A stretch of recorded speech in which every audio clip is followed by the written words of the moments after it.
Bonsoir à tous les amis, voilà donc ce que je devais vous partager par rapport à ce microchip également et comment la DARPA a mis en place, je dirais, eh bien cet implant. J'ai pu sauvegarder les articles parce qu'ils ont été supprimés assez rapidement, donc je vais vous montrer. Donc, il nous montre cette petite image pour l'instant. Alors après, je ne peux pas vous dire si ça sera ça ou pas. Je ne sais pas du tout. Voilà, donc ici, ça a été affiché à la télévision nationale, une Micro Plus implantable. Donc c'est le docteur Matt Hepburn de la défense de DARPA, donc qui a évoqué ça et qui l'a affiché. Voilà, il évoque cette petite chose verte là-dedans. Vous la mettez sous votre peau, dit-il. Et ce que cela vous dit, c'est qu'il y aura des réactions chimiques en cours à l'intérieur du corps. Et ce signal signifie que vous allez avoir des symptômes de même, a déclaré Hepburn à Bill Whittaker de CBS News. Voilà, programme 60 minutes. CBS News. Voilà, c'est comme un voyant, dit-il, pour vérifier le moteur. Voilà. Voici le microchip qui est maintenant en phase de test avancé. La puce est maintenant en phase de test avancé, comme je viens de vous dire. Et on vous évoque, en plus, je regarde ce qu'il y avait de plus important.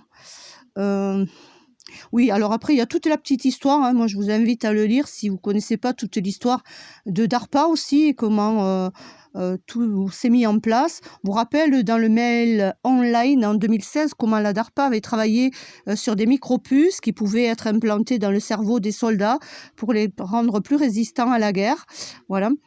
Et donc, vous avez l'Imperial College de Londres avec Andrea Grisanti, qui est pionnier dans la recherche sur le forçage génétique, qui a admis qu'il avait été embauché par la DARPA avec un contrat de 2,5 millions de dollars. Imaginez-vous l'argent dépensé dans ces domaines-là.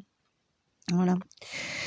Voilà donc pour l'article, et puis ensuite vous avez toute l'histoire de la DARPA, donc c'est pas mal, c'est intéressant. Si vous voulez, donc vous me direz si vous voulez que je vous la partage aussi, l'histoire, elle est un peu longue, mais vous pouvez le lire si vous voulez dans cbsnews.com, voilà.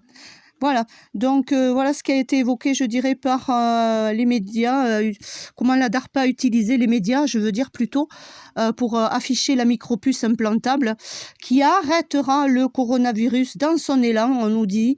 Et ici, c'est le docteur Matt Hepburn de la DARPA qui affichait à la télévision nationale la micropuce implantable. Voilà les amis, et pour le reste de l'article, vous tapez cbs.news et vous mettez le titre suivant: la DARPA utilise les médias grand public pour afficher une micropuce implantable pour arrêter le Covid.